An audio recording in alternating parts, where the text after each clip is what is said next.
اور جب تمہارے لڑکے بالغ ہو جائیں تو ان کو بھی اسی طرح اجازت لینی چاہیے جس طرح ان سے اگلے یعنی بڑے آدمی اجازت حاصل کرتے رہے ہیں۔ اس طرح اللہ تم سے اپنی آیتیں کھول کھول کر بیان فرماتا ہے، اور اللہ جاننے والا ہے، حکمت والا ہے۔ اور بڑی عمر کی عورتیں جن کو نکاح کی توقع نہیں رہی اور وہ زائد کپڑے اتار کر سر ننگا کر لیا کریں تو ان پر کچھ گناہ نہیں، بشرطے کہ اپنی زینت کی چیزیں نہ ظاہر کریں، اور اگر اس سے بھی بچیں تو یہ ان کے حق میں بہتر ہے،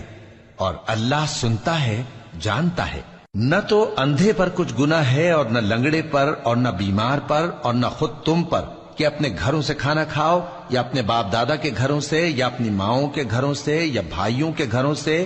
یا اپنی بہنوں کے گھروں سے، یا اپنے چچاؤں کے گھروں سے، یا اپنی پھوپھیوں کے گھروں سے، یا اپنے ماموؤں کے گھروں سے، یا اپنی خالاؤں کے گھروں سے، یا اس گھر سے جس کی کنجیاں تمہارے ہاتھ میں ہوں، یا اپنے دوستوں کے گھروں سے۔ اور اس کا بھی تم پر کچھ گناہ نہیں کہ سب مل کر کھانا کھاؤ یا جدا جدا۔ پھر جب گھروں میں جایا کرو تو اپنے گھر والوں کو سلام کیا کرو، یہ اللہ کی طرف سے مبارک اور پاکیزہ تحفہ ہے۔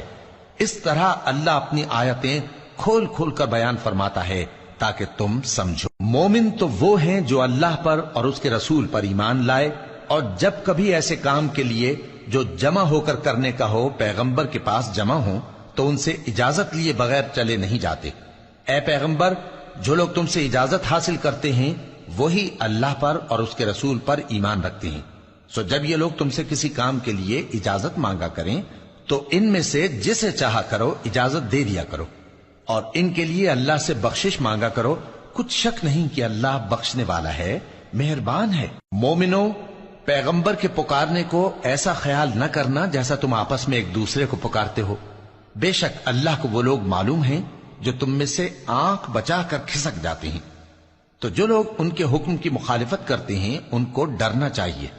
کہ ایسا نہ ہو کہ ان پر کوئی آفت پڑ جائے یا تکلیف دینے والا عذاب نازل ہو۔ دیکھو، جو کچھ آسمانوں اور زمین میں ہے سب اللہ ہی کا ہے، جس طریق پر تم ہو وہ اسے جانتا ہے، اور جس روز لوگ اس کی طرف لوٹائے جائیں گے تو جو عمل وہ کرتے رہے وہ ان کو بتا دے گا، اور اللہ ہر چیز سے واقف ہے۔